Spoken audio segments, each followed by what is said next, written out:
ทางไม้เนี่ยยังเหลือจักมัดยัง3มัดอ๋อแต่ว่ากินแล้วรู้สึกเป็นยังไงเจ็บแอวเจ็บหยังอยู่บ่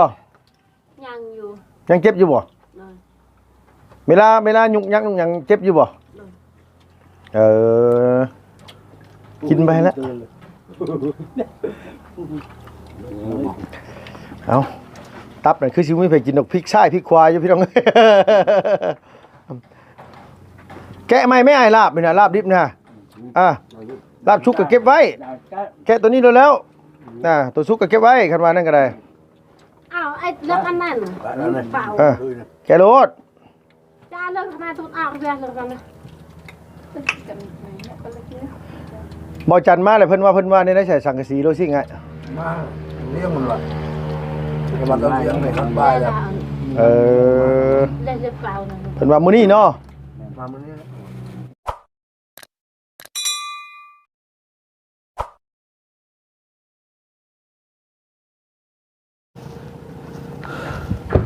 ปาโธ่บักม่วงน้อยข่อยซื้อเมื่อวานนี่ไปใส่ตากแดดว่าโดดเหี่ยวเบิดเนาะบ่ไรเนาะจะกินได้หรือว่าได้แหน่ช่างเมาแท้มันก็ได้อยู่ม่วงก็บ่เป็นหยังมันตากแดดสิดอกโดยมีมีดมีหยังอยู่บ่ไปเอามาล้างนี่กับผ้านี่ก็คักปันยังไดนี่สบายดีเด้อบ่ไรเด้อโดยเพียงเนาะเปิดคลิปมาตอนนี้ครับอยู่บ้านเฮือนซ่านอีหลาน้ำเพิ่นพี่น้องเอ้ยเนาะตอนนี้อยู่นี่แหละทินนอนต้นหญ้ามาบัดที่เพิ่นก็จนว่าเข้าไม่เส้นพาเนาะบ่ไรเนาะเพิ่นสิกั้นห้องกั้นหอได้บ่จักขนาดสิกินน้ำอยู่บ่เอาช่างว่าถ้ากินแล้วข่อยก็มีมาเสริมสมทบอยู่ได้น่ะสมทบอยู่บ่โดยพี่แท้นี่น่ะไม่ใช่พูนบ่ว่าอย่าว่าฉันนะเฮ้ยเนาะคือว่าไปอยู่มั้ยโดยน้องเพชรเป็นว่าเราเอาจานมาให้ใส่มะม่วงเอามาชดยังไงนี่เพิ่นมะม่วงสิกินข้าวใช่บ่เนี่ยบ่โอ้ยสบายดีเด้อโอ้เพชรตัวคืออ่างงามแท้ล่ะมื้อนี้สบายดีเด้อโดยอีหลีเลยเนาะบ่น้อยเนาะแม่นแม่นบ่จานจังว่าบ่เนาะงามก็ว่างามเฮ้ยคนเฮาเฮ้ยมาเลยมีมีดบ่เพชรมีมีดบ่ลอยเอามีดมาแน่มากินสมม่วงกันโอ้มะม่วงอันนี้บ่แม่นจังว่าเด้อพี่น้องเด้ออันนี้น่ะลุงซื้อมาเมื่อวานนดไปตากแดดไว้เอาถ้วยมาอยู่จานวานนึงจานเด้โดยเดี๋ยวมองไว้โอ้ลูกใดกินได้ก็กินลูกใดกินบ่ได้ก็บ่กินแล้วเฮาก็ได้เนาะมันใหญ่เลยติมันหาดเนาะมันหาดเด้ใหญ่เลยติลูกโดยใหญ่เบิดสุคนแหละมาเลยล่ะเด้อกินมะม่วงเด้อลอยเอ้ยอ๋อเจลนี่ข่อยแต่งเองเด้อาจารย์เนี่ยฮะโอ้สิบกระทะย่างเฮ็ดแล้วป่ะเอาคือหันหน้าหันตานี้ไปจังซั่นเลยลูกล่ะบ่โอ้อยากอายยังเอาสบายดีเด้อนางเด้อไม่ยังติดหน้าผากตัวน่ะเอาเนาะมันสิได้กินน้ำมูอยู่บ่ล่ะบัดทีนี้เอาปาดลงมึงอาจารย์ปาดลงมึงมาพี่น้องให้กินสมก่อนมาทีเนาะเอามะม่วงจะปิ้งบ่บ่ลงโอ้ตากแดดได้นี่ได้รุ่นนี้มีแต่ตากแดดได้เดี๋ยวจะปิ้งมะม่วงแดดเดียวมะม่วงแดดเดียวก็เดี๋ยวมะม่วงไฟเดียวแม่นบ่มะม่วงแดดเดียวพี่น้องเอ้ยย่างขังขนาดแดดเดียวด้วยนี่น้ำแดดค่อยกินบ่ได้เลยมาเพชรมากินม่วงล่ะโอ้ม่วงสิไปไสลอยนั่นล่ะโย่บ่เพชรไปหาหน่อไม้ไปหาหน่อไม้โอ้ไปแต่จะไปน้ำเถอะไกลบ่ไกลแหละไกลบ่อันนี้ไม่เนี่ยโอ้ไกลขึ้นภูบ่เพชรขึ้นภูแหละขึ้นภูเด้อมาเด้อมาแม่นางมาเร็วๆมากินน้ำมูเร็วๆเยอะหรอแหละโอ้เจ้าจะชวนเขาเจ้านะเขาเจ้าอายนะโอ้ตายเป็นได้จานเขาท่าอยู่บ่จานเด้อพี่น้องเอ้ยขออนุญาตได้เป็นเด้อโอ้พี่ดูโดยได้อยู่กินเลย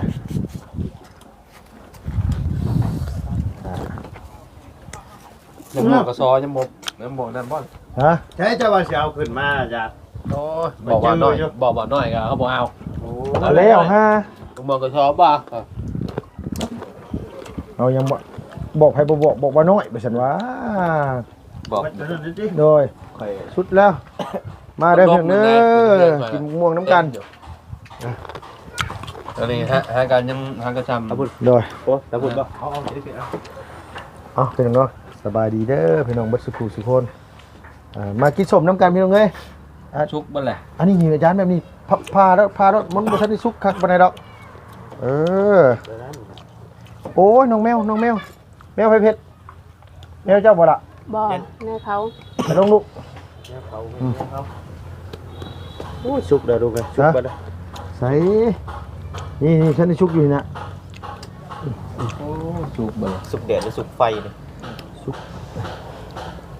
นี่แหละ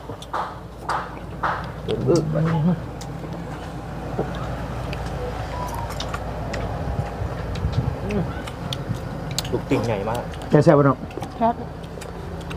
บ่กล้าใกล้ซับไม่ยิ่งเดี๋ยวนี้เมื่อวานใกล้น้องน้ำมาซื้อน่ะเขาเป็นมาด่าข่อยเมื่อวานนี่น่ะโอ้โหข่อยว่าเนาะ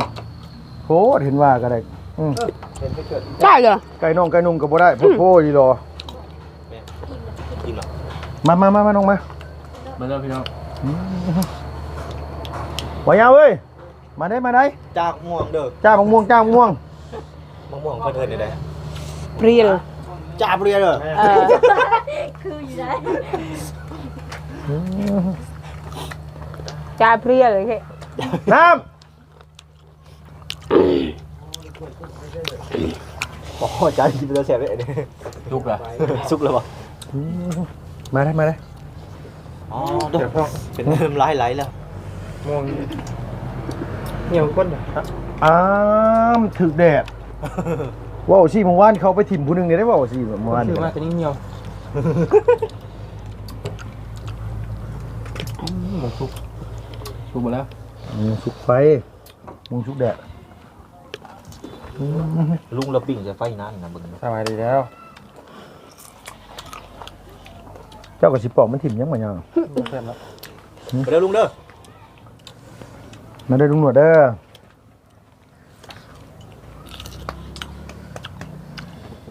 ปลาป้องมาอยู่ แม่นข่อยก็ยังบ่ทันได้เข้าไปอยู่ดับเบรกข่อยไว้อยู่ยาอยู่ยาก็ยาท่านได้ซะวะเนาะเฮ็ดจักมันเฮียน่ะ ใส่มาแค่นี้ มักนั่นน่ะบ่ กับบ่เทียงแหละคันเว้าสิว่ามองมันจบด้วยเนาะ ทางมือทางมีผลเนาะ มาได้พี่น้องเลยมาได้ น้ำมันเขาลายน้ำเจียวปูเดี๋ยวมันข้างเลยนะ ปลาที่โทกิน ตกลงนี่บ่ได้กินทุกคนเลยกินแบบโลกยำเลย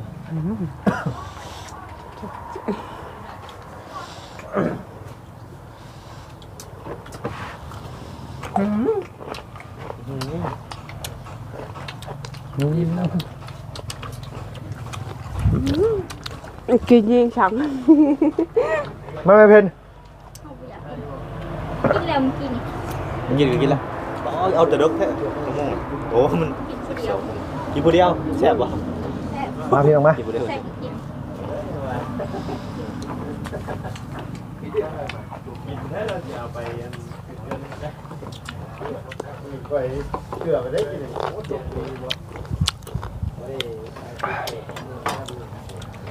ได้หมากมันแข็งๆเนี่ย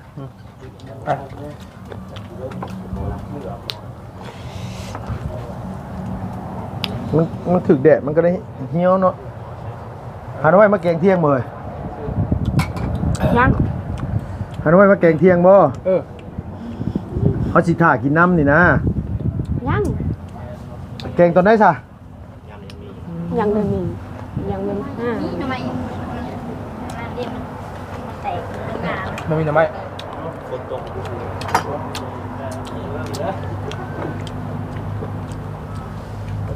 เด้อเพชรเด้อเอามาแกงกินน้ำกันนี่เด้อเพชรเด้อชวนนี่ได้เฮ้ยเขาก็อยากจะแกงทำไมน่ะ ได้ไล่นะยันบ่ได้นะหายากอะไรเด้ ยอดหนึ่งแก บ่ ยอดใบยีนางมีป่ะ เบิ่งลาวนะมาเอิ้นเด้อเอิ้นเนาะ ชื่ออยู่สิป่ะ มัน โอ้บันดง เพ่งนะ อืม โอเค เด้อ ชาวบ้านบ่มี ป้าขัดไอ้แซ่บบ่เผ็ดใช่บ่ ครับแล้ว ลุงในเผ็ดเฮ็ดอีเจ้าเนี่ย เบิ่นได้ ยังนะมาเนี่ยปาไปลงมา จะไปแล้วเนี่ย ใช่ ปะกันเด้อ อืม ปะกันนะ ไป ไป ก่ เด้ อ อน ไปละไปหาละ ฝากไว้เป็นแข้งบ่นะ ใช่เป็นแกงมาพี่ ใช้มันบินไปพุ่นแหละโอ้ บ่มาลิฟเขานี่แล้ว โหพอเห็นปลายฮอดเฮือนหลังนั่นล่ะ บ่ลิฟเขานี่แหละกิน ชอดพุ่นเลย ก่อนคุณเลยโอ้ นี่มันจะไปหาโชคอีกด้วยเดี๋ยวหาโชคอีกได้อืมมาเด้ออันนี้เด้อมะม่วงจะบอกเผ็ด โดย กับชิมุนรถค่อยมาแน่น่ะเนาะ เขาบ่เปิดแล้วเนาะ หลายคนหลายเป็นข่อยหัวอยู่บัดสิจ้าก็จ้าแบบนี้บัดสิโง่ก็โง่แบบนี้โอ้ย นะเขาเห็นปลายพุ่นล่ะชอดพุ่นไปพุ่นเป็นแข้ง ตายพี่น้องเอ้ยกินเบิดตะป้าบ่ป้องครับ ไม่มากินเลย ใจโดนพุ่นน่ะน้องน้ำถือยังมาอีกนะครับ เนี่ยก็ชอบไปเบิ่งก่อน เราไปใช้ไปเก็บหมากกระแตกเราอะ จ้าไม่มาลุกเลยเฮ็ดไม่น้ำตัวนะน้ำข้อตัวหัน โอ้ดักกำลังแช่อยู่ เอาแซ่บกับบริจิไปหายาเนาะนางเนาะโอ้ยพี่น้องเอ้ยญี่ปุ่นกำลังกินเมี่ยงคือกันได้ญี่ปุ่นกันเบิ่ง พี่น้องเอ้ย โดยสบายดีเด้อพี่น้องเด้อเดี๋ยวลุงเข้าไปเบิ่งพุ่นก่อนโดยมีแต่คนรอๆพี่น้องเนาะไปเพิ่นกำลังกินยังอันประธานน่ะ ข้าวเที่ยงเลยดุ้ง เข้าเที่ยงเลย ข้าวเที่ยง ป้าตายเบิ่งพี่น้องเอ้ยมีแนวกินอยู่ได้นี่น่ะโอ้เบิ่งข้าวผักท้องผักใส่น้ำเพิ่นค่อยๆกันเลยใช่ล่ะนะมีหยังน่ะโอ้หมักเต็บให้เฮ็ดหยังอันนั่นบ่ได้ให้เบิ่งเอาเนี่ยกินมาให้สร้างมันก่อน โอเคดุ้งโอเค พี่น้องเอ้ยเนาะกินส้มกันนะพี่เนาะมาทางพี่บัดกำลังกินข้าวเที่ยงมาสั่นว่าเพิ่นมีหยังละกินมาที่นี่โธ่โดย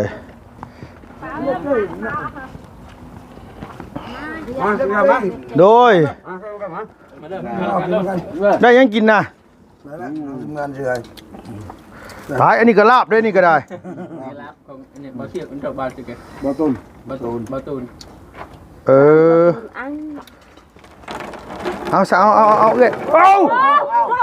จะคืออะไร โอ้ ไม่ตะบัง ป้ากระยาตาเป็นเพื่อน โอ้ยเนาะ ลำมันอั้งลำจะพุ่น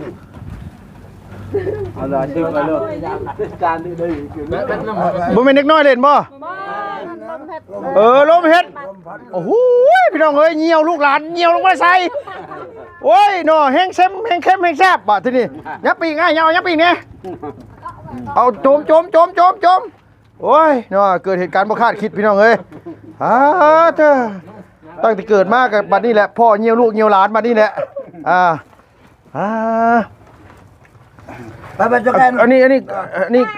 ปจกันก็กล้าก็ได้ อะไรเด้ออันนี้ลาบขมนุ่มย่านเราจักซิแมนโบแมนลาบดิบคือกันนี่ก็ได้ไอ้บ่กินบ่น้ำกินไหมลูกล่ะโดยสบายดีเด้อบัดสุคนจักสิเอาหยังมาสมทบก็ได้เฮาก็ได้นี่สิแก้รับสุกบ่บัดนี้สิแก้รับสุกบ่ ไปเลยไปนู่นไป ตะไคร้ไปเมื่อจานนึง กินแล้วนะบ่เบิดแล้วจังว่ากันอีกทีนึงโดย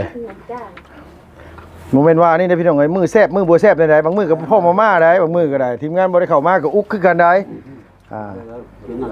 โดยบางมือก็พ่ออันว่าไข่กับปลาติดคุกน้องน้ำเนาะตัวกินแล้วข้าวนะเฮ้ย บ่กล้ายืนใกล้ดอกไอ้น้ำนี่ยืนใกล้เลย FC ด่าลุงเมื่อวานลุงไปนั่งเว้าอยู่หั่นซื่อก็ด่าลุงว่าลุงนี่อยากจีบน้องน้ำจังซั่นจังซี่ว้าวอ่ะเนาะอุ๊ยเว้าอะไรกันคนนี้เพิ่นยังรอหนึงเนาะน้ำเนาะแม่นยังน่ะแม่นยังน่ะมักตัวแฮ่อันนี้นี่ห้องมาแต่บ้านบ่ให้โดยขออนุญาตอันนี้เข้ากล้องนะพี่น้องเอ้ยนี่หรือว่าเข้าให้เนาะบ้านเฮาเนาะอันตัวนี้นี่ตำเมาเนาะตำนี่จะได้สีนี้คันบ่ตำนี่มันสิเป็นอีกสีนึงมันสิเป็นสีขาวพี่น้องเอ้ยแต่ว่าเม็ดใหญ่คือกันเอาอ้ายเจ้าบ่กินบ่น่ะ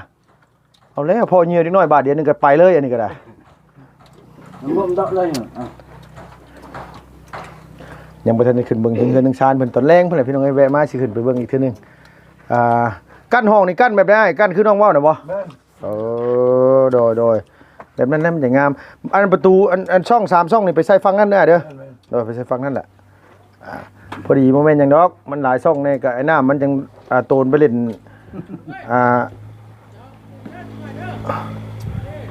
อันนี้พี่น้องเอ้ย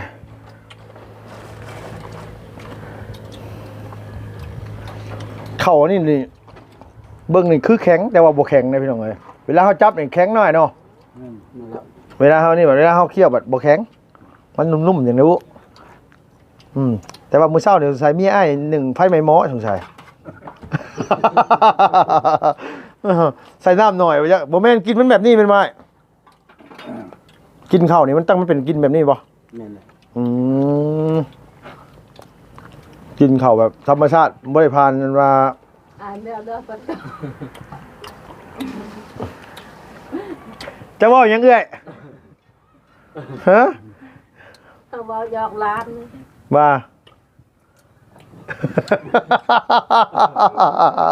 บ่กล้าแปลเป็นความลาวเลยว่ะเด้ดิเอ้ยทางไม้นี่ยังเหลือจักมัดยัง3มัดแต่ว่ากินแล้วรู้สึกเป็นจังไดเจ็บแอวเจ็บหยังอยู่บ่ยังอยู่ยังเจ็บอยู่บ่เวลายุกยักยุกหยังเจ็บอยู่บ่กินไปแล้วเอาตับนั่นคือสิไม่ไปกินดอกพริกช่ายพริกควายอยู่พี่น้อง แกะไม่อ้ายลาบนี่นะลาบดิบนะลาบชุกก็เก็บไว้แกะตัวนี้แล้วตัวชุกก็เก็บไว้คันว่านั่นก็ได้อ้าวไอ้เลิกอันนั้นเปล่าแกะโลดจ้าเลิกขนาดทุนอ้าวเลิกกันนะบ่จันมาเลยเพิ่นว่าในได้ใส่สังกะสีโลซิ่งไงมาเลี้ยงมันว่ะกำลังเลี้ยงในข้างบ้านแล้วเลิกเปล่านะเพิ่นว่ามื้อนี้เนาะมามื้อนี้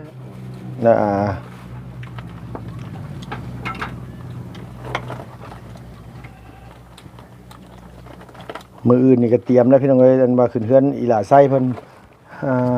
นั่นมื้ออื่นกันมากับนี่ก็แวะเด้อไอ้เด้อพากันแวะเขาเจ้าสิซื้อสินควายมันตลาดเพิ่นซั่นว่าพี่น้องเอ้ยบ่โดนเฮือนน้องน้ำก็สิหม้อเลยเนาะน้ำเนาะเตรียมได้ล่ะเอ้ยหมูจัก12โตเลยล่ะเด้อไก่ก็จัก20ปลายหน่อยเอ้ยทีมงานได้กินนี่บ่ได้นี่ได้กินคนละโตได้ทีมงานได้กินน่ะสิบอกให้ชุบบักปีลาบบักปีซั่นนะ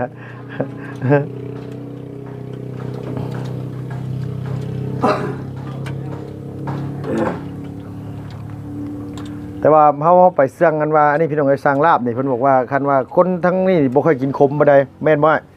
อยู่บ้านเฮามักขมนะบ่ขมมันคือบ่แซ่บจังได๋บ่แซ่บผมเนาะเนาะมันบ่คักเฮานะ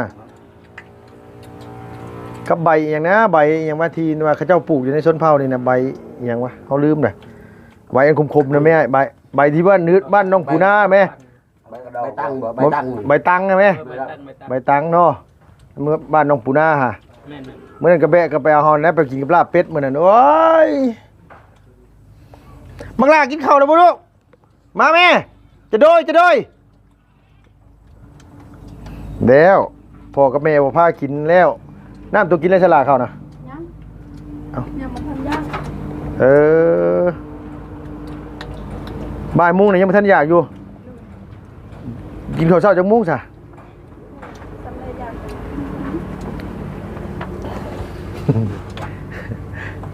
ทำอะไรอยากกินชำนั่นเพิ่นว่าเอาโดดอันว่ากกไม้นี่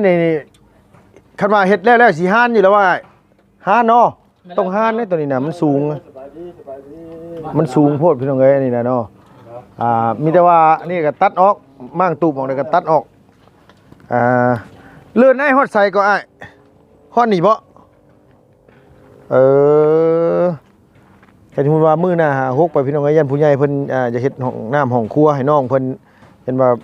มันเลยเลินเขาเจ้ามาแหละมันสิยากมันอยู่ในเดินเฮาเนี่ยใครแน่มือหน้าหกไปพุ่นแหละแต่มาฮอดแต่นี้หน่อยเนาะแล้วก็โค้งไปนี้โอ้โดยโอ้ง่ายก็คือนี่แหละเนาะขัดตอกมาก็สิประมาณ3 เมตรคูณ3 เมตรนี่ก็กว้างแล้วพี่น้องเอ้ยห้องน้ำห้องในทางค่อยนี่ได้สื่อมาโดยเอาสบายดีเด้อค่อยว่าเดี๋ยวมีสิเรื่องถามนำเด้อเดี๋ยวค่อยสิถามมีเรื่องเฮือนน้องไส้นั่นแหละเดี๋ยวค่อยสิถามอีกทีนึงเพราะว่าแม่เพิ่นบอกว่าเพิ่นให้ค่อยถามว่าซั่นว่าเดี๋ยวเฮาจะไปคุยกันเฮือนน้องไส้เพิ่นแหละมีเรื่องจะเว้านำเพราะว่าได้ยินลุงหนวดว่าจะเฮ็ดห้องน้ำมันบ่แต่ว่าไปที่นี่แม่เล่าว่าการเฮ็ดห้องน้ำแยกกับตัวเฮือนน่ะมันบ่งามแล้วว่าสมัยใหม่น่ะมีแต่ว่าเฮ็ดห้องน้ำกับห้องครัวน่ะติดกันคือเฮือนสมอนเลยแล้วเราสิสมทบช่วยกันว่าซั่นว่าโดยเนาะแม่นมันแน่นมันหนาเพราะให้มันนี่มีแต่ว่าตามนั้นเนาะลุงหนวดเนาะโดยหนวดงบบ่หลายเนาะก็แจ้งไปทางบ้านก่อนนะโดยพี่น้องเอ้ยอันนี้ก็คือเพิ่นกำลังกินข้าวกินน้ำอยู่ทางนี้เพิ่นเพื่อนอีหลาน้ำเพิ่นกำลังกันว่าขั้นทางเข้าห้องเข้าบ่อนพี่น้องเนาะสิเฮ็ดทางนี้ห้องนอนทางเทิงพี่น้องเอ้ยทางรุมพี่ก็สิใส่ลูกติ้งว่าซั่นว่าเนาะเนาะพี่เนาะมีแต่ว่าอ้ายเพิ่นกำลังกินข้าวกินน้ำอยู่เอาลาบมาสมทบกินข้าวกินน้ำน้ำกันเราไปเนาะมีแต่ว่าสำน้ำนี่ก็มีแต่ว่าลุงกะขอตัวก่อนพี่น้องเอ้ยขออนุญาตนะครับจบคลิปก่อนแต่ว่าเรื่องไม่ตอกของตาเทิงหูเฮือนเพิ่นแล้วพี่น้องเนาะเฮือนอีหลาน้ำเพิ่นนี่ต้องตัดได้พี่น้องเอ้ยตัวนั้นเนาะมันลมพัดลมตีมาหันหักมาใส่เฮือนนั่นเฮือนงามๆมันมุนบ่ได้พี่น้องเอ้ยพุ่นน่ะไม้สูงครับมากินไปเด้อพี่น้องเด้ออยู่ดีมีแห้งอย่าเจ็บไปจนลำไปด้วยสุขภาพแข็งแรงบ๊ายบายสบายดีเด้อพี่น้องเด้อ